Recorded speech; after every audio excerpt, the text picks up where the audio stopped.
ছয় বছরের শিশু মুনতাহা আক্তার জেরিন তাকে নির্মমভাবে হত্যা করেছেন তারই সাবেক গৃহশিক্ষিকা শামীমা বেগম মার্জিয়া।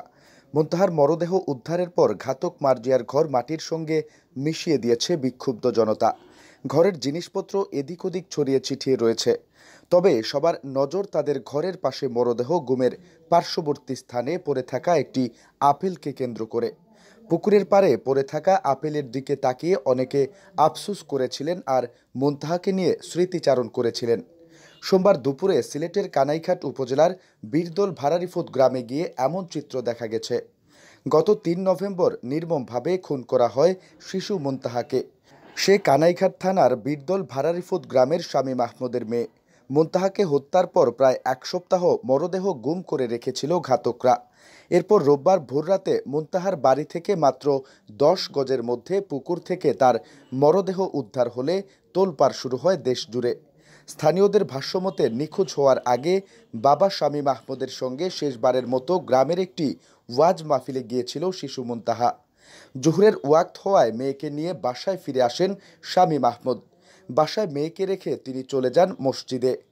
পরে ঘর থেকে বের হওয়ার সময় দুটি সবুজ রঙের আপেল হাতে নিয়ে বের হয়েছিল মুনতাহা। এরপর থেকেই আর তার খোঁজ পাওয়া যায়নি। শেষমেশ মরদেহ উদ্ধারের পর ঘাতক মার্জিয়ার ঘর ভাঙচুর ও পুড়িয়ে দেন স্থানীয়রা।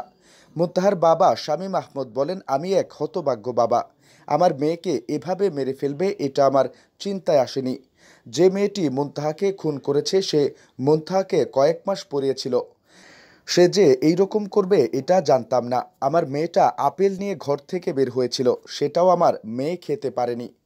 প্রসঙ্গত গত ৩ নভেম্বর সকালে বাবার সঙ্গে স্থানীয় একটি ওয়াজ মাহফিল থেকে বাড়ি ফেরে শিশু মুনতাহা। দুপুরের দিকে বাড়ির পাশে অন্য শিশুদের সঙ্গে খেলাধুলা করতে যায়, কিন্তু বিকেলে বাড়ি না ফিরলে তার পরিবারের লোকজন খোঁজাখুঁজি করেও কোথাও তাকে পাননি। পরবর্তীতে গত শনিবার কানাইঘাট থানায় অজ্ঞাতনামাদের বিরুদ্ধে নারী ও শিশু নির্যাতন দমন আইনে অপহরণ মামলা করা হয়। এরপর রোববার ভোররাতে বাড়ির পাশে খাল থেকে মুনতাহার মরদেহ উদ্ধারের পর পুলিশ সেটাকে হত্যা মামলা হিসেবে রেকর্ড করে। ওই মামলায় গ্রেপ্তার দেখানো হয়েছে ৪ জনকে। গ্রেপ্তারকৃত আসামিরা হলেন কানাইঘাট থানার বীরদোল ভাড়ারিফোত গ্রামের মৃত ময়না মিয়ার স্ত্রী আলিফজান ও মেয়ে শামীমা বেগম মার্জিয়া, একই এলাকার ইসলাম উদ্দিন ও নাজমা বেগম। সোমবার তাদের ৫ দিনের রিমান্ড মঞ্জুর করেছেন আদালত।